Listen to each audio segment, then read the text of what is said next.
بسم اللہ الرحمن الرحیم۔ السلام علیکم ورحمۃ اللہ وبرکاتہ۔ شوہر نے مجھے طلاق دے دی کیونکہ میں پڑھی لکھی نہیں تھی۔ میں نے رو رو کر کہا میرے بچوں کا کیا ہوگا، مگر اس نے مجھے گھر سے نکال دیا۔ میں لوگوں کے گھروں میں برتن دھونے لگی، بچوں کو پڑھا لکھایا۔ آج میرا بیٹا جج بن گیا۔ عدالت میں پہلا کیس آیا تو کٹہرے میں ایک بوڑھا شخص کھڑا تھا جس پر چوری کا الزام تھا۔ بیٹے نے جیسے ہی ملازم سے نام پوچھا اور سر اٹھا کر دیکھا تو قلم ہاتھ سے گر گیا، کیونکہ کٹہرے میں کھڑا وہ چور اس کا۔ میرا نام سماویہ ہے۔ میں بہت ہی زیادہ خوبصورت تھی لیکن پڑھی لکھی نہیں تھی۔ اسی خوبصورتی کے بنیاد پر میری شادی ہو گئی۔ میرے شوہر کا نام نواز تھا اور اسے پڑھی لکھی لڑکیاں بہت پسند تھی۔ اس نے مجھے پہلی ہی رات کہا کہ تم تو مشکل سے ہی پڑھی لکھی لگتی ہو، تو میں چپ ہو گئی۔ میں کچھ نہیں بولی۔ میرے لیے وہ گھڑی عجیب سی تھی کیونکہ میں جانتی تھی کہ میں پڑھ لکھ نہیں سکتی، مگر وہ مجھے پڑھا لکھا سمجھ رہا تھا۔ میں نے خاموشی کو ہی بہتر سمجھا اور یوں اس کے ساتھ میری زندگی شروع ہوئی۔ شادی کے پہلے مہینے میں وہی محبت کے دن تھے جن میں میاں بیوی ایک دوسرے کا ہاتھ تھام کر دنیا کو بھول جاتے ہیں۔ وقت میرا خیال رکھتا تھا، اس کی باتوں میں نرمی ہوتی تھی، اس کے لہجے میں پیار ہوتا تھا اور مجھے لگتا تھا کہ شاید ہم ہمیشہ ایسے ہی رہیں گے۔ جب دوسرا مہینہ شروع ہوا تو میں نے اس کو اولاد کی خوشخبری بھی سنا دی۔ وہ خوش ہوا اور مجھے اپنے سامنے بٹھا کر میری پیشانی پر ہاتھ رکھ کر کہنے لگا کہ اب تم اپنا بہت خیال رکھنا۔ مجھے ایسے لگا جیسے میری دنیا مکمل ہو گئی ہو، جیسے میری دنیا مکمل ہو رہی ہو۔ ایک دن میں اپنے شوہر کے کپڑے دھو رہی تھی تو اس کی جیب سے کوئی کاغذ نکلا۔ میں نے اسے اٹھایا تو دل میں خیال آیا کہ شاید کوئی اہم چیز ہے۔ میں نے پورا دن اس کاغذ کو حفاظت سے رکھا ہوا کہ کہیں گم نہ ہو جائے۔ مجھے پڑھنا تو نہیں آتا تھا لیکن میں اس کی ہر چیز کو اہم سمجھتی تھی۔ شام کو جب وہ گھر آیا تو میں نے وہ کاغذ اسے دیتے ہوئے کہا یہ آپ کے کپڑوں میں تھا۔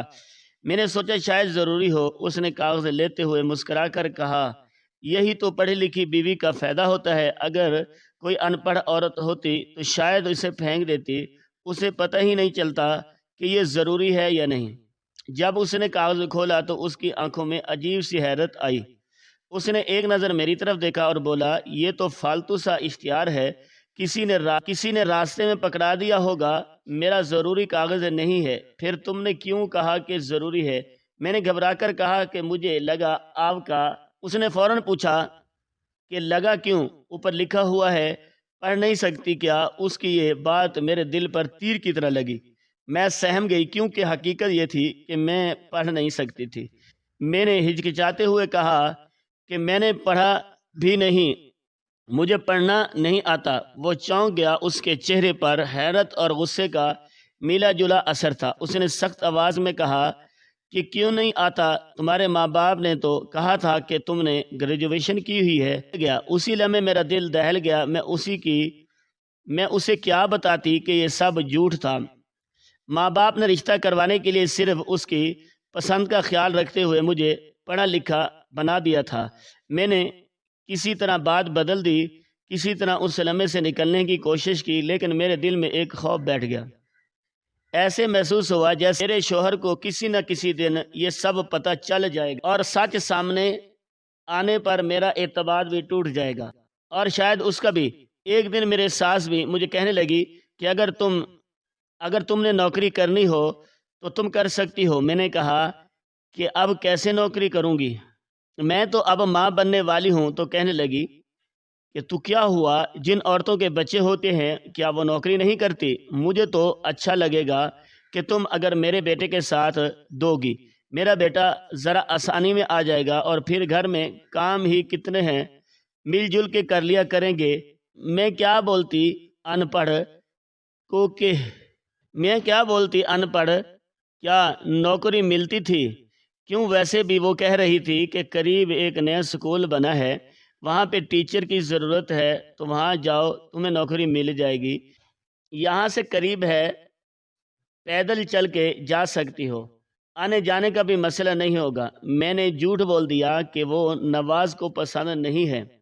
میرا نوکری کرنا، تو میری ساس نے مجھے 2 پل دیکھا اور پھر کہا وہ میرا بیٹا ہے، میں اس کو اچھی طرح جانتی ہوں، اگر تمہیں خود نوکری کرنا پسند نہیں ہے تو وہ الگ بات ہے، تم کوئی اور جھوٹ بول دیتی تو بہتر تھا، کیونکہ وہ تو ہمیشہ سے یہ کہتا تھا کہ میں اپنی بیوی سے نوکری کرواؤں گا، بلکہ وہ ابھی بھی کہہ رہا تھا کہ بچہ پیدا ہونے کے بعد بچہ اب سنبھالنا میری بیوی پڑھی لکھی ہے، وہ نوکری کرے گی، اور تم کہہ رہی ہو کہ اس کو پسند نہیں ہے۔ میں شرمندہ ہو گئی، لیکن ساس نے دوبارہ اس موضوع پر کوئی بات نہیں کی۔ میری ایک ننند بھی تھی، وہ بھی سکول میں ہی پڑھاتی تھی، اور کسی زمانے میں میری ساس بھی گھر میں بچوں کو ٹیوشن پڑھایا کرتی تھی۔ یہ سبھی لوگ پڑھے لکھے تھے، اس لیے شاید ان کو تعلیم کی بہت قدر تھی۔ ایک دن تو ایک عورت بھی آ گئی تھی، اپنا بچہ لے کر کہنے لگی کہ آپ کی بیٹی پڑھی لکھی ہے تو میرے بچے کو ٹیوشن پڑھا دے، مجھے تو خود پڑھنا لکھنا نہیں آتا۔ پہلے میری ساس نے اس کو لیکچر دیا کہ آج تم خود پڑھی لکھی ہوتی تو اپنے بچوں کو خود پڑھا سکتی تھی، نہ تمہارے پیسے لگتے، نہ تمہیں بچہ کہیں اور بھیجنا پڑتا۔ وہ کہنے لگی کہ آپ مدد کریں۔ ماں نے کہا میری بیٹی تو گھر میں ٹیوشن نہیں پڑھا سکتی، تو سکول سے ہی اتنی تھکی ہوئی آتی ہے بیچاری کہ اس کے اپنے کام رہ جاتے ہیں، ویسے بھی اب میں اس کا بھی رشتہ تلاش کرنے کے لیے کوشش کر رہی ہوں۔ کہنے لگی پھر اپنی بہو سے کہہ دیں میرے بچے کو پڑھا دیا کرے، بس ایک ہی تو بچہ ہے، 3,000 روپے دے دیا کروں گی میں مہینے کے، اس کا بھی ٹائم گزر جائے گا۔ میری ساس نے کہا ہاں یہ بات اچھی کی تم نے، لیکن جب میری ساس نے مجھ سے بات کی تو میں نے صاف انکار کر دیا، وہ بھی اس عورت کے سامنے۔ اب مجھے کیا پتا تھا یہ عورت میری ساس کی اچھی دوست تھی، بلکہ ہمسائی بھی تھی۔ وہ کہنے لگی کہ آپ کی بہو تو منہ پر ہی جواب دے کر چلی گئی، جواب نہ دیتی تو کیا کرتی؟ جو کام مجھے آتا ہی نہیں تھا اس کے لیے میں حامی کیسے بھر سکتی تھی؟ میری ساس کو برا لگا، انہوں نے یہ بات میرے شوہر کو بھی بتا دی، لیکن یہ شکر ہے کہ میرے شوہر نے غصہ نہیں کیا، بلکہ اس نے کہا کہ میں نے نہیں اس سے یہ ٹیوشن والے کام کروانے ہیں۔ 20 بچوں کو 500، 1000 یا 2000 کے لیے پڑھانا بہت مشکل کام ہوتا ہے۔ میں نے تو کچھ اور سوچا ہوا ہے، پتہ نہیں اس نے کیا سوچا ہوا تھا، لیکن شکر ہے اس نے میرا ساتھ دیا، تو یہ معاملہ تو یہیں ختم ہو گیا۔ لیکن ایک جھوٹ کے سہارے میں کب تک بچتی پھرتی؟ ایک نہ ایک دن یہ جھوٹ سامنے آنا ہی تھا۔ بابا نے ہی ماں سے کہا تھا کہ رشتہ بہت اچھا ہے، لوگ بہت اچھے ہیں، بس چھوٹی سی فیملی ہے، جھوٹ بول دیتے ہیں، بعد میں کون سا انہوں نے اس سے نوکری کروانی ہے یا کیا پتہ چلے گا۔ لیکن اب میں جس کو قصوروار ٹھہراتی کہ میرے دل میں ہر ٹائم یہ ڈر بیٹھا رہتا تھا۔ میرے ماں باپ تو ان پڑھ تھے، ہمارے گھر جو لوگ آتے تھے وہ بھی تقریباً ان پڑھ ہی تھے، لیکن یہاں پر تو میرے ساتھ سسر بھی گریجویشن کر کے بیٹھے تھے، تو ظاہر ہے پھر انہوں نے بات تو کرنی تھی۔ ایک دن گھر میں میرے شوہر کے ماموں آئے اور بڑے جوش کے ساتھ کہتے ہوئے اندر داخل ہوئے کہ میرے بیٹے کی شادی طے ہو گئی ہے اور پہلا کارڈ میں آپ لوگوں کے لیے لے کر آیا ہوں۔ پنجابی گھرانوں میں شادی کا کارڈ بہت اہم سمجھا جاتا ہے، آج بھی لوگ اس بات کو بہت مانتے ہیں کہ کارڈ پر کسی کا نام لکھا ہوا ہے اور کس کا نہیں، اگر کسی کا نام نہ ہو تو وہ ناراض ہو جاتا ہے اور جس کا نام لکھا ہو وہ خوش ہو جاتا ہے۔ ماموں جی بڑے فخر سے کہنے لگے کہ پہلا کارڈ آپ لوگوں کے لیے لایا ہوں۔ پھر انہوں نے میری طرف اشارہ کرتے ہوئے کہا کہ یہ کارڈ میری بیٹی پڑھے گی، ان کا مطلب میری طرف تھا۔ وہ کہہ رہے تھے اس کے قدم بہت مبارک ثابت ہوئے ہیں، آپ لوگوں کا کاروبار بھی بہتر ہوا ہے، نواز کو بھی پروموشن ملی ہے اور خیر سے خوشخبری بھی آنے والی ہے، اس لیے آج یہ پہلا کارڈ بھی یہی پڑھ کر سب کے نام بتائے گی۔ میرا شوہر بھی سامنے بیٹھا تھا اور وہ بھی خوش تھا، بڑے فخر سے کہنے لگا کہ ہاں میری بیوی پڑھے گی تو سب اچھا لگے گا۔ میری ساس کے چہرے پر بھی خوشی تھی کہ بہو کو عزت مل رہی ہے، میں خود بھی دل میں خوش تھی کہ مجھے اتنی اہمیت دی جا رہی ہے، مگر میرے دل میں ایک خوف سا بیٹھ گیا تھا کہ میں پڑھ نہیں سکتی۔ جب سب یہ سمجھ رہے تھے کہ میں پڑھ لوں گی، میرے ہاتھ کانپنے لگے۔ جب ماموں جی نے مجھے اپنے پاس بیٹھنے کو کہا میں آہستہ سے ان کے ساتھ جا کر بیٹھ گئی۔ انہوں نے میرے ہاتھ میں کارڈ تھمایا اور کہنے لگے کہ لو بیٹا پڑھو اسے اور سب کو بتاؤ کہ کیا لکھا ہے۔ میرے سانس رکنے لگے، دل دھڑکنے لگا، میری آنکھیں کاٹ پر تھی مگر الفاظ سمجھ نہیں آ رہے تھے۔ مجھے معلوم ہی نہیں تھا کہ کیا لکھا ہے، بس اندازے سے اور جو بڑا سا لکھا ہے وہ شاید شادی مبارک ہو، اور نیچے جو دو موٹے موٹے الفاظ نظر آ رہے ہیں وہ لڑکا لڑکی کے نام ہوں گے، اور سائڈ پر شاید رشتہ داروں کے نام لکھے ہوئے ہوں گے، مگر میں نے کچھ بھی پڑھ نہیں سکتی تھی۔ میری ساس نے فوراً نوٹ کر لیا کہ میں پریشان ہوں، میرے ہاتھ بھی کانپ رہے تھے۔ انہوں نے فکر مندی سے پوچھا کہ کیا ہوا بیٹی، کیوں پریشان ہو؟ میں نے گھبرا کر کہا کہ کچھ نہیں، بس تھوڑی طبیعت خراب ہے۔ ایسی حالت میں تو ہو جاتی ہے طبیعت خراب، چلو بیٹا جلدی پڑھ کے سنا دو۔ ان کی آواز سن کر تو جیسے میرا دل پھٹ گیا، ان کی آواز سن کر تو جیسے میرا دل بیٹھ گیا، مجھے لگا کہ زمین پھٹ جائے اور میں اس میں چھپ جاؤں، مگر اللہ نے میرے اوپر کرم کیا کہ اچانک بجلی چلی گئی، گھر میں اندھیرا ہو گیا اور سب حیران ہو گئے کہ اتنے دنوں سے لائٹ نہیں گئی، پھر آج کیسے چلی گئی۔ اندھیرے میں پڑھنا ممکن ہی نہیں تھا۔ سب نے کہا کہ چلو خیر لائٹ صبح آ جائے گی، ماموں جی کارڈ دے کر چلے گئے۔ میں سمجھ رہی تھی کہ میرے شوہر نے میری حالت دیکھ کر کچھ محسوس کیا ہے، جیسے اسے شک ہو گیا تھا کہ شاید میں پڑھ نہیں سکتی۔ کچھ دن بعد ایک دن اس نے مجھے اپنے پاس بٹھایا، اس کے ہاتھ میں ایک اخبار تھا۔ اس نے سخت لہجے میں کہا کہ ادھر آ کر بیٹھو اور مجھے بتاؤ کہ اس اخبار میں کیا لکھا ہے۔ میرا دل گھبرا گیا۔ اس نے حیرت سے کہا اس میں گھبرانے کی کیا بات ہے، اگر تمہیں پڑھنا آتا ہے تو پڑھ لو۔ میری ہمت جواب دے گئی اور میں نے ایسا سے سچ بتا دیا کہ میں پڑھ نہیں سکتی۔ میں نے کہا میرے گھر والوں نے جھوٹ بولا تھا، مجھے تو دوسری جماعت کے بعد ہی پڑھائی سے اٹھا لیا گیا تھا۔ گھر میں کام کرنے والا کوئی نہیں تھا، ماں پہلے ہی پریشان تھی، پھر چھوٹی بہن پیدا ہونے والی تھی، اس لیے میری پڑھائی رک گئی تھی۔ میں سب کہہ کر رونے لگی۔ میرا شوہر حیران و پریشان میری طرف دیکھ رہا تھا۔ پھر اس نے غصے سے کہا کہ تو اس کا مطلب ہے کہ تمہارے گھر والوں نے مجھ سے جھوٹ بولا؟ میں نے آنسوں میں بھیگی ہوئی آواز میں کہا ہاں جھوٹ بولا ہے۔ اپنی بیٹی کا رشتہ کرنے کے لیے لوگ اکثر شادیوں میں جھوٹ بولتے ہیں۔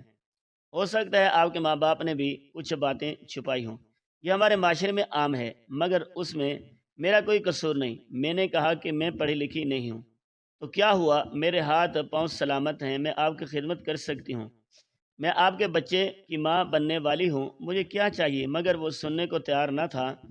اس نے غصے میں کہا کہ میں نے ہمیشہ سوچا تھا کہ میری بیوی پڑھی لکھی ہوگی تو میرے ساتھ نوکری کرے گی، ہم دونوں مل کر نوکری پر جائیں گے۔ میں نے تمہارے لیے اپنے دفتر میں بات بھی کرنی شروع کر دی تھی، اب تم کیا کرو گی؟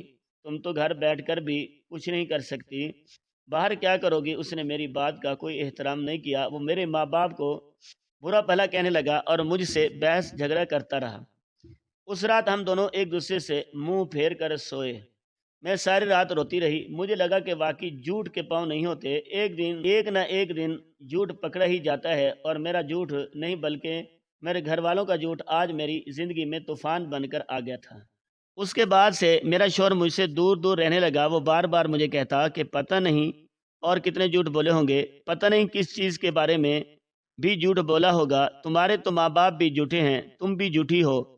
میں اس کی باتیں سن کر اندر ہی اندر ٹوٹتی جا رہی تھی۔ اللہ نے مجھے بیٹے سے نوازا، میرا بیٹا پیدا ہوا تو میں بہت خوش ہوئی، لیکن اس خوشی میں بھی مجھے وہ عزت نہیں ملی جو ایک ماں بننے کے بعد ملنی چاہیے تھی۔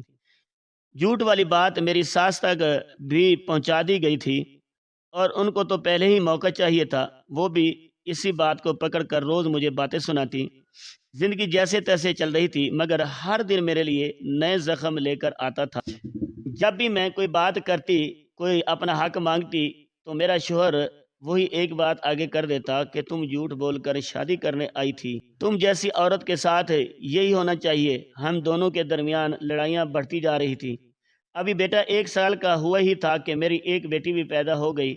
میں سمجھ رہی تھی کہ شاید بچوں کی وجہ سے وہ نرم پڑ جائے گا، لیکن پاکستانی مرد ہو اور اپنی بیوی کو دھوکہ نہ دے، ایسا تو بہت کم ہوتا ہے۔ مجھے اس بات کا علم نہیں تھا، مگر میرے شوہر کا بھی یہی معاملہ نکلا۔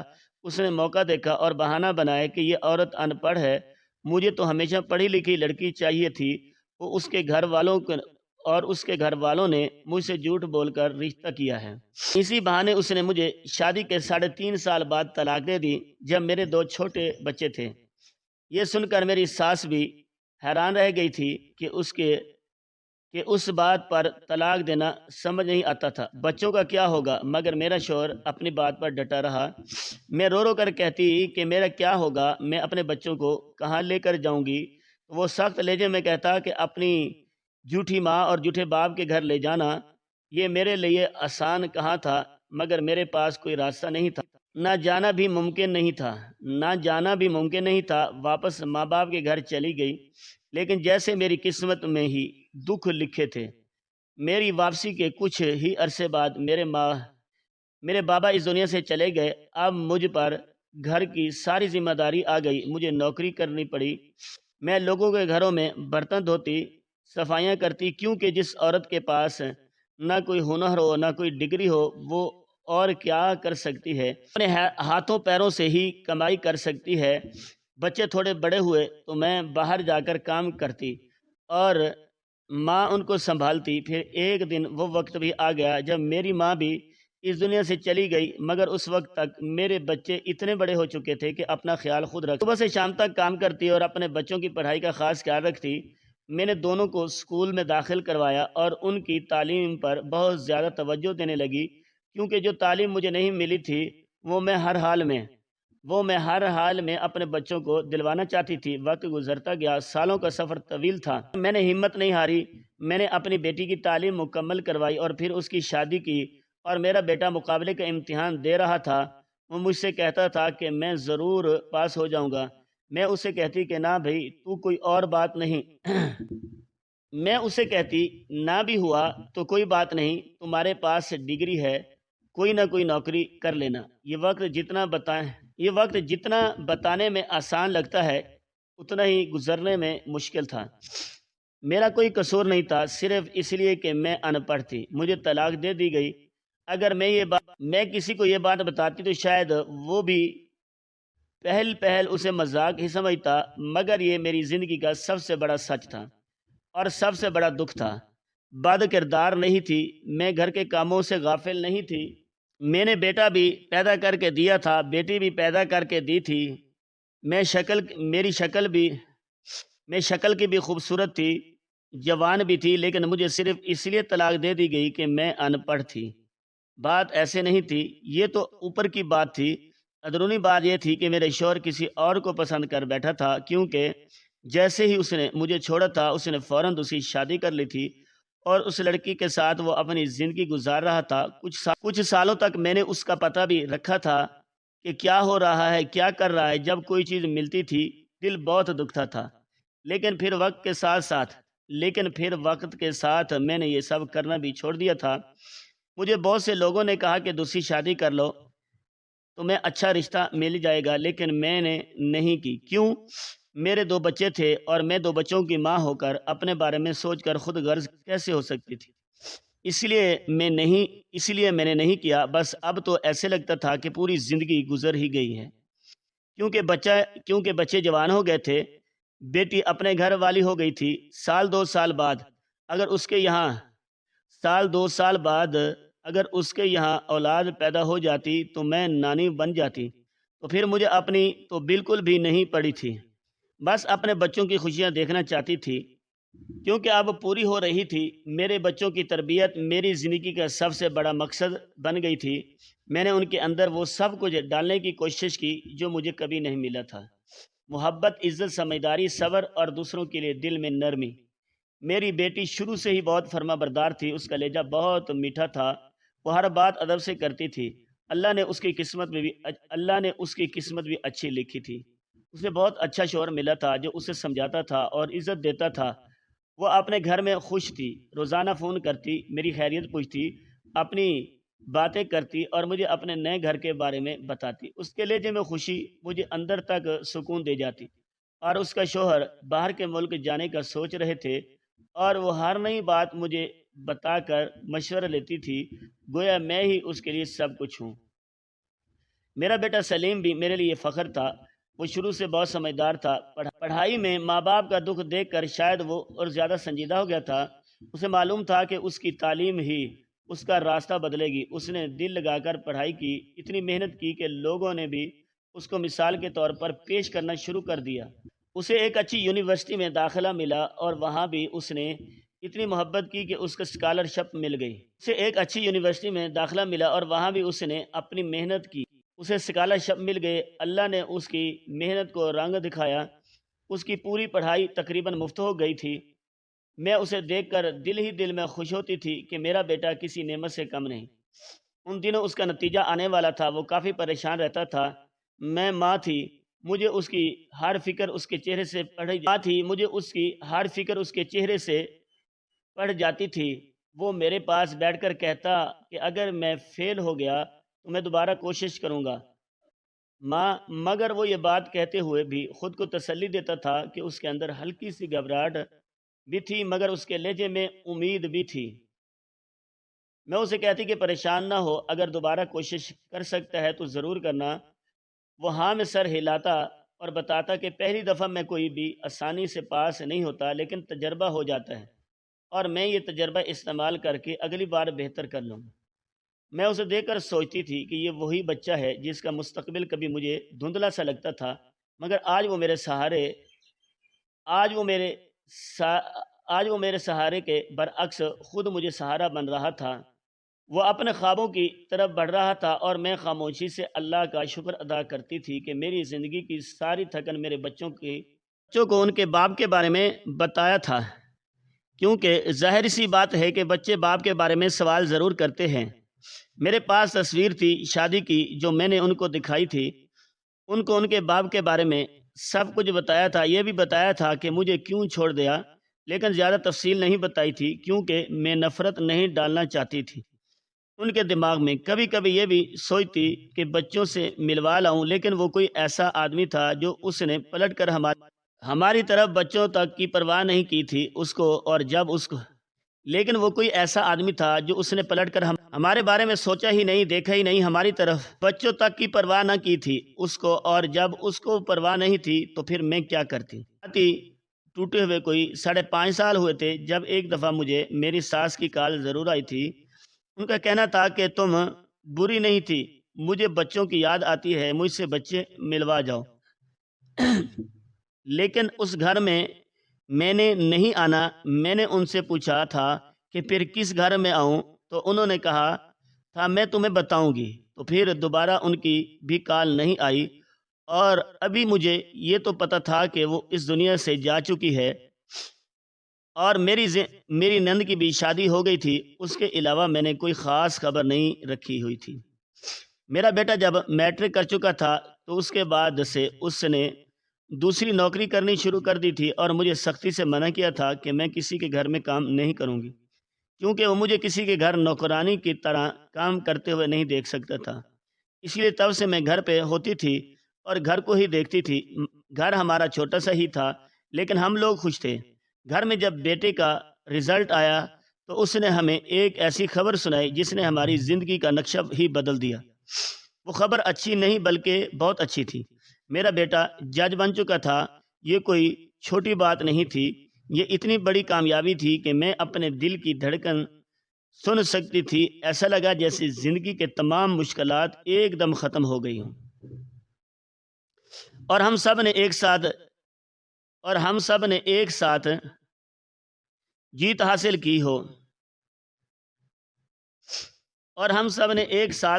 حاصل کی ہو۔ بیٹی کو بھی اس کامیابی کی خبر دی گئی تو وہ فوراً بھائی کو مبارکباد دینے آئی، مگر میرا بیٹا بولا کہ پہلے سرکاری گھر ملنے دو، وہاں جا کر ہی سب خوشی کا حقیقی احساس ہوگا، اور گھر بھی دیکھ لینا۔ میں نے اس بات پر دل ہی دل میں خوشی محسوس کی۔ زندگی کی وہ یادیں میرے ذہن میں آئی جب میرے پاس کچھ بھی نہیں تھا اور میں اپنے بچوں کو صرف 2 وقت کی روٹی کھلا پاتی تھی، لیکن آج سب کچھ ہمارے پاس تھا۔ گاڑی تھی، نوکر تھے، گھر تھا، پیسہ تھا، سب کچھ تھا۔ میری زندگی میں وہ سب کمی اور دکھیں اچانک غائب ہو گئی اور میں نے محسوس کیا کہ اللہ نے میری زندگی کو پھر سے سجا دیا ہے۔ جب ہمیں سرکاری گھر ملا تو واقعی بہت خوبصورت تھا۔ ہر کمرہ، ہر چیز بڑے ذوق اور ترتیب سے بنا ہوا تھا۔ میں اس وقت کھڑی ہو کر اپنے بچوں کو دیکھ رہی تھی اور دل ہی دل میں اللہ کا شکر ادا کر رہی تھی۔ یہ سب میرے لیے ممکن ہوا۔ اب میں ایک جج کی ماں تھی اور یہ احساس میری روح کو سکون دے رہا تھا۔ میں نے وہ وقت یاد کیا جب میرے پاس کچھ بھی نہیں تھا اور آج میرے بچوں کے ساتھ ہر چیز تھی۔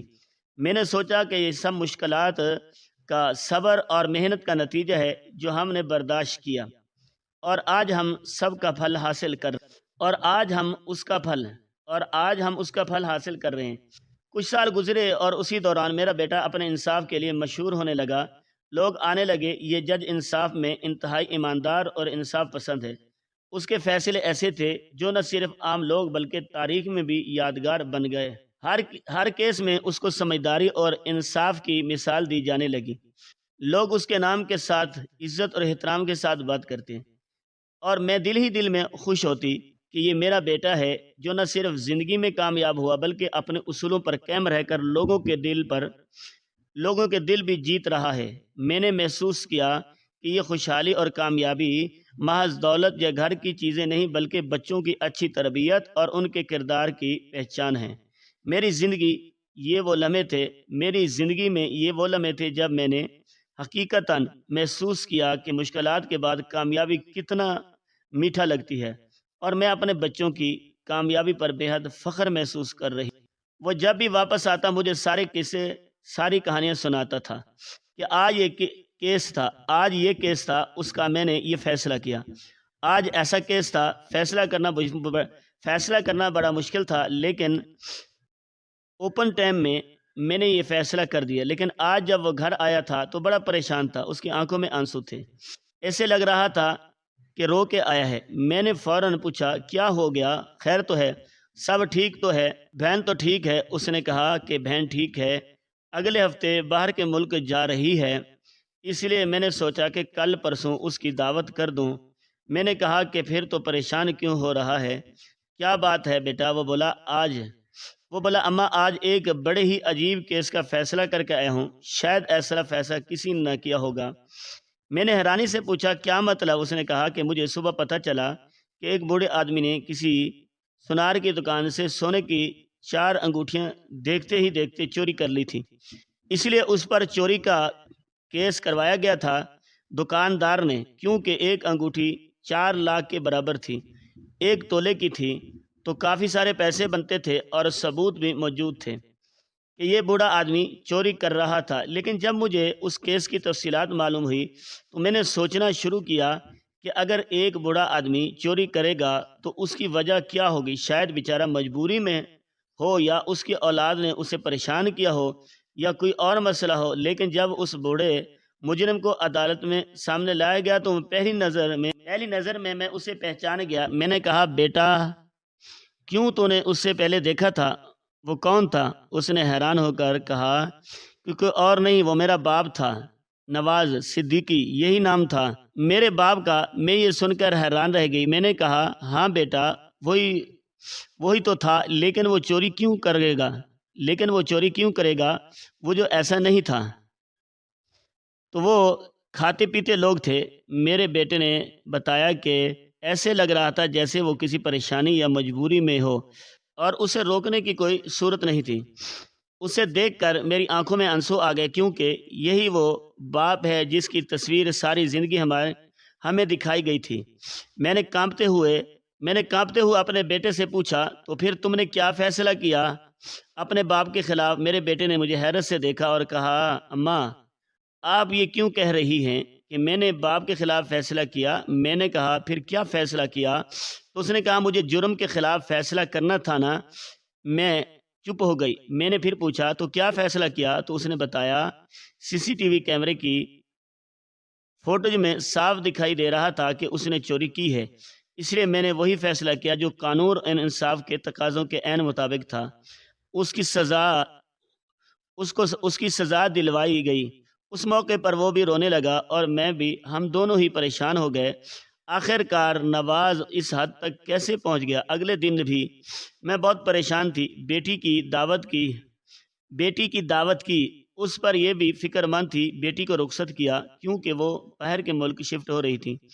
اس میں ان کی خوشی تھی تو ہم بھی خوش تھے۔ ایک دن پھر بیٹا بولا کہ چلیں چلے نا بابا سے ملنے چلتے ہیں، پوچھتے ہیں ان سے کہ وہ اس مقام تک کیسے پہنچ گئے۔ میں نے کہا کہ اس سے کیا ہوگا، تو اس نے کہا انصاف تو میں نے کر دیا ہے، لیکن شاید میں ان کو جیل سے نکلوا سکوں، آپ میرے ساتھ چلیں گی؟ میں نے کہا ہاں۔ اب ہم لوگ جا رہے تھے، پتہ نہیں آگے کیا ہونے والا تھا۔ ہم لوگوں نے کہا ہمیں مجرم سے ملنا ہے، کیونکہ میرا بیٹا جج تھا اور اس کی اتنی عزت تھی کہ ہمارے لیے ملاقات کا انتظام کروا دیا گیا۔ ایک چھوٹا سا کمرہ تھا جس میں ایک ٹیبل رکھا ہوا تھا، دوسری طرف نواز بیٹھا ہوا تھا اور اس طرف ہم دونوں کھڑے تھے۔ پہلے تو وہ یہ دیکھ کر ہی حیران ہو گیا کہ میں ساتھ آئی ہوں۔ پوچھنے لگا یہ کون ہے؟ میں نے کہا یہ ہمارا بیٹا ہے اسلم۔ تو اس کی آنکھوں میں آنسو آ گئے، وہ رونے لگا۔ اس نے ایک دفعہ بھی نہیں کہا کہ اسی نے مجھے سزا سنائی ہے، بس وہ پریشان تھا۔ میں نے نرمی سے پوچھا کہ آپ اس مقام تک کیسے پہنچے؟ کیا آپ نے یہ سب کچھ کیا؟ آپ کے گھر والے کہاں ہیں؟ تو اس نے گہری سانس لیتے ہوئے بتایا میرا کوئی نہیں ہے، میں نے جس عورت سے شادی کی تھی وہ بہت اچھی نہیں تھی، اس نے میرے گھر کا ماحول خراب کر دیا۔ میں سمجھتا رہا کہ میری کوئی اولاد پیدا نہیں ہوگی۔ اس نے ساری زندگی اپنی اداؤں میں مجھے پیچھے پیچھے بھگایا، میرے گھر والوں سے جھگڑا کرتی رہی۔ میری بہن کی شادی اس نے اپنے بھائی سے کروا دی، جو ایک نہایت اوباش اور ذلیل انسان نکلا۔ اس نے میری بہن کو اتنا ٹارچ کیا کہ وہ بیچاری اپنی زندگی ختم کر بیٹھی۔ ماں بھی دنیا سے چلی گئی اور بس میں اور وہ رہ گئے۔ اس کے بعد اس نے میرا جینا حرام کر رکھا ہے اور ایک دن میرا گھر بیچ کر اپنی ساری دولت اور کمائی لے کے چلی گئی۔ وہ پڑھی لکھی تھی، سمجھدار تھی، اس نے مجھے برباد کر گئی۔ میں اکیلا رہ گیا اور اپنی زندگی اس طرح گزارنے لگا کہ وقت کے ساتھ میں بیمار رہنے لگا، میری ساری امیدیں ختم ہو گئی۔ میں سوچتی رہی کہ میں کس کے لیے جی رہا تھا، کیا کر رہا تھا۔ تم لوگوں سے ملنے کی کوشش کی مگر تم لوگوں کا پتہ نہیں ملا، کوئی راستہ نہیں نکلا۔ میں نے نوکری چھوڑ دی اور گھر میں جو چیزیں پڑی تھی انہیں استعمال کرنے لگا۔ دھیرے دھیرے گھر کا سامان بیچ دیا، پھر گھر بیچ دیا۔ ایک کاروبار کرنے کی کوشش کی مگر نقصان ہو گیا، زندگی جیسے برباد ہو گئی۔ پھر کرائے کے گھر میں رہنے لگا، کبھی کسی سے ادھار لیتا، کبھی کوئی چھوٹا موٹا کام کرتا، بس کرایہ دینا ہوتا تھا۔ 3 مہینے کا کرایہ تھا اور کافی دنوں سے نہ کچھ اچھا کھایا نہ دیکھا تھا، اس لیے چوری کا خیال دل میں آیا اور وہ کر بیٹھا، لیکن پکڑا گیا۔ جب نواز نے یہ ساری کہانی سنائی تو میں لگاتار رو رہی تھی، آنسو رکنے کا نام نہیں لے رہے تھے۔ آخر میں اس نے یہ بھی کہا کہ میں نے تمہیں ناحق طلاق دی تھی، اس وقت حق پر نہیں تھا، اس لیے میرے ساتھ یہ سب کچھ ہوا تھا، تمہاری بد دعا لگ گئی ہے۔ میں نے ہچکچاتے ہوئے کہا کہ لیکن میں نے تو کبھی آپ کو بد دعا نہیں دی۔ وہ بولا کہ دی ہوئی شاید نہ لگتی، تمہارا صبر لگ گیا مجھے، لیکن یہ دیکھ کر خوشی ہوئی کہ تم ٹھیک ہو اور ہمارے بچے بھی ٹھیک ہیں۔ بیٹی کے بارے میں بھی بتایا اور اس کی تصویر بھی دکھائی۔ بیٹی خوش ہو رہا تھا، لیکن اب ہم لوگ واپس آئے۔ میں نے بیٹے سے پوچھا کہ ہم ان کو نکلوا سکتے ہیں؟ تو اس نے کہا ہاں، دوبارہ سے کیس ری اوپن ہو سکتا ہے اور جن لوگوں نے کیس کیا ان کو پیسے دے دیے جائیں اور وہ اپنا کیس واپس لے لیں گے اور معافی نامہ لکھ دیں گے۔ ہم نے معاف کیا تو معاملہ حل ہو سکتا ہے، کیونکہ یہ چوری کا معمولی سا کیس ہے، کوئی بڑا کیس نہیں ہے۔ میں نے کہا پھر نکلوا دے۔ تو میرا بیٹا مجھ سے پوچھنے لگا کیا واقعی آپ ایسا چاہتی ہیں؟ میں نے کہا ہاں، ایسا ہی چاہتی ہوں۔ اور میرے بیٹے نے ایسا ہی کیا، کیونکہ اس کے کافی تعلقات تھے، لیکن میرے ساتھ نواز کا کوئی تعلق نہیں تھا اور نہ ہی بن سکتا تھا، بس اب ایک احساس کا تعلق تھا اور وہ بھی شاید میری طرف سے ہی تھا، کیونکہ اس کے دل میں تو اب جیسے کچھ تھا ہی نہیں۔ عجیب سی حالت پیدا ہو گئی تھی، وہ جیسے بندہ عجیب سا ہو جاتا ہے، جیسے کوئی پرواہ ہی نہیں ہوتی، کچھ پتہ ہی نہیں ہوتا۔ لیکن میری اولاد کا باپ تو تھا نہ، اس لیے سلیم نے نواز کے لیے ایک گھر، نوکر اور مہینے کے پیسے طے کر دیے۔ وہاں رہتے تھے، نوکر گھر کے کام کرتا تھا اور سلیم بھی اکثر ان سے ملنے جاتا تھا۔ بیٹی جب واپس آئی تو وہ بھی ملاقات کے لیے گئی تھی۔ ہمیں اب یہی ان کی زندگی تھی، سب کچھ بہت سکون اور تحفظ کے ساتھ تھا، مگر ہر کوئی اپنی جگہ پر اپنی زندگی گزار رہا تھا۔ نواز کو سزا ملی تھی لیکن ان کا وجود محفوظ تھا، اور میرے بچوں نے یہ سب کچھ سمجھا کہ انصاف کے تقاضے ہر حال میں پورے ہونے چاہیے۔ کبھی کبھی نواز گھر میں ملنے آتا، کیونکہ سلیم کی شادی ہو گئی ہے تو گھر میں بہو بھی تھی، اس لیے وہ کبھی کبھی ملاقات کے لیے کبھی کبھی آ جاتے ہیں، اور میں بھی کبھی کبھی پاس جا کر بیٹھ جاتی ہوں۔ ہم لوگ ایک دوسرے کے سامنے کھڑے نہیں ہوتے، ٹیبل پر چائے کے کپ رکھے ہوتے ہیں اور باہر سے روشنی آ رہی ہوتی ہے جو کمرے کو نرم روشنی سے بھر دیتی ہے۔ کبھی کبھی باہر کی ہلکی ہوا کھڑکی سے آتی ہے اور کمرے میں تازگی پھیل جاتی ہے۔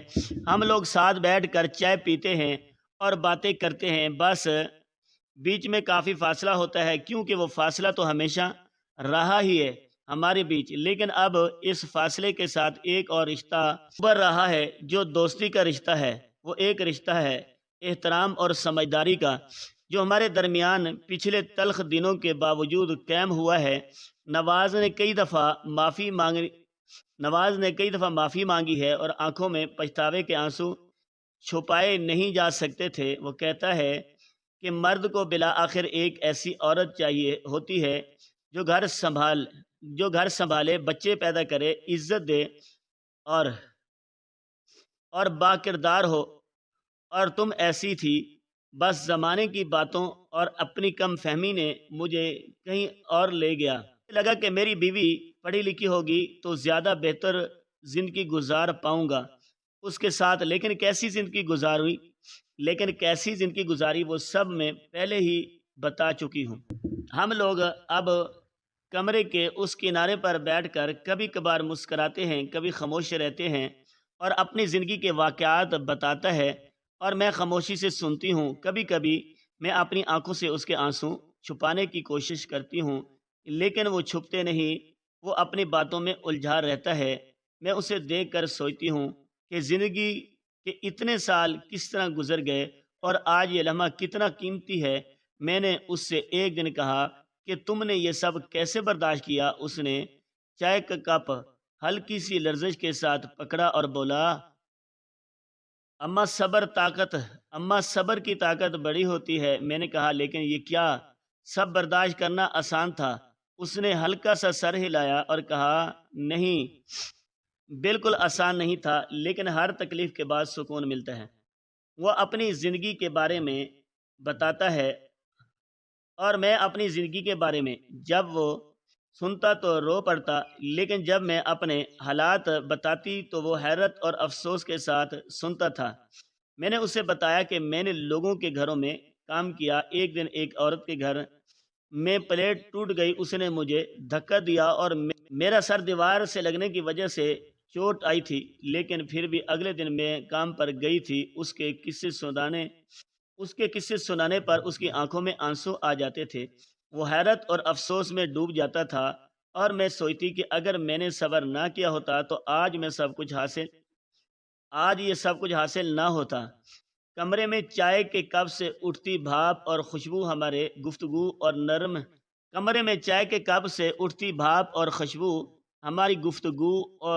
گفتگو کو اور نرمی دے رہی تھی۔ کبھی کبھی سلیم بھی ہمارے قریب آ جاتا اور بیچ میں بیٹھ کر ہنسی مذاق کرتا۔ کبھی کبھار بہو آ کر ہمارے لیے مزید چائے لے آتی تو وہ لمحہ گھر کے اندر سکون اور خوشی بھر دیتا۔ میں دیکھتی ہوں کہ نواز بھی کچھ لمحوں کے لیے پرانی تلخیوں کو بھول کر ہنس دیتا ہے، اور میں محسوس کرتی ہوں کہ اس کے دل میں اب بھی انسانیت اور نرمی میرا بیٹا آج بہت اچھی کمائی کر رہا تھا، ہمارے پاس گھر تھا، گاڑی تھی، پیسے تھے، خوشیاں تھی، یہ سب کچھ صبر کے بعد حاصل ہوا ہے۔ اللہ دیتا ہے اور آزمانے کے لیے بھی دیتا ہے، نہ دے کر بھی آزمانا ضروری ہوتا ہے۔ زندگی کے اس لمحے سفر میں مشکلات اور تکالیف نے ہمیں مضبوط بنایا، اور آج میں اپنے بچوں اور اپنی زندگی کے ساتھ سکون اور خوشی محسوس کر رہی ہوں۔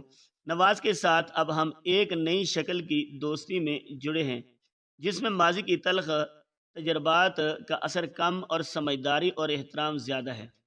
ایک دن میں نے نواز سے پوچھا کہ تم اب اپنے باقی دن کیسے گزار رہے ہو؟ وہ کچھ لمحوں کے لیے خاموش رہا اور پھر بولا، میں اب اپنے دن بہت سوچ سمجھ کر گزار رہا ہوں۔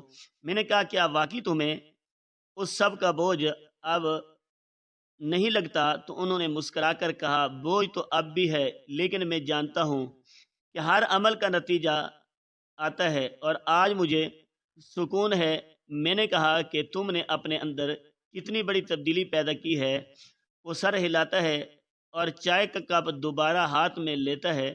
ہم دونوں خاموش ہو کر ایک دوسرے کو دیکھتے ہیں اور کمرے کی روشنی میں پرانے دنوں کے زخم اور آج کے سکون کو محسوس کرتے ہیں۔ نواز کے پاس بیٹھتے ہوئے میں نے سوچا کہ واقعی زندگی ہمیں آزما کر سب کچھ سکھاتی ہے۔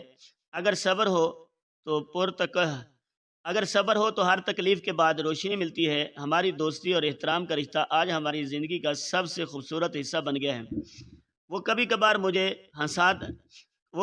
مجھے ہنستا دیکھ کر مسکرا دیتا ہے اور میں بھی اندر ہی اندر خوشی محسوس کرتی ہوں۔ ہماری زندگی کے پرانے زخم اور آج کا سکون ساتھ ساتھ چل رہا ہے، جیسے ایک نرمی اور سمجھداری کی راہ ہے جو ہم نے پچھلے برسوں کی تکلیف سے حاصل کی ہے۔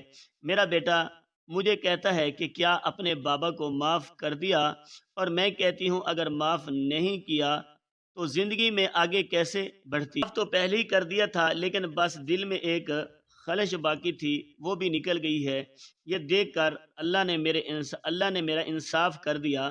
اب ہم سب اپنے اپنے مقام پر ہیں، مگر دل کے اندر ایک سکون ہے۔ یہ وہ سکون ہے جو صبر برداشت محنت اور اللہ کی رہنمائی کے بعد ملتا ہے۔ میں اپنے بچوں کے ساتھ خوش ہوں اور نواز کے ساتھ ہماری دوستی ایک نرمی اور احترام کی شکل اختیار کر چکی ہے۔ یہ لمحہ میرے لیے سب سے قیمتی ہے، کیونکہ میں نے زندگی کے ہر زخم دکھ کے بعد آج یہ سب کچھ حاصل کیا ہے۔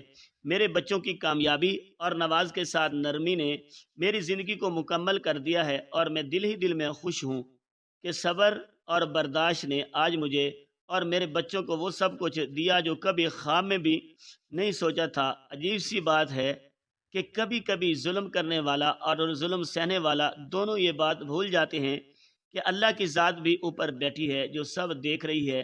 مجھے امید نہیں تھی کہ مجھے انصاف ملے گا، یا جس نے میرا دل دکھایا اس کے ساتھ برا ہوگا، اور اسے ایک دن یہ احساس ہو جائے گا اس نے غلط کیا تھا، کیونکہ اگر یہ نہیں بھی ہوتا تو میری زندگی تو گزر ہی گئی تھی۔ لیکن اللہ سب دیکھتا ہے اور انصاف ضرور کرتا ہے۔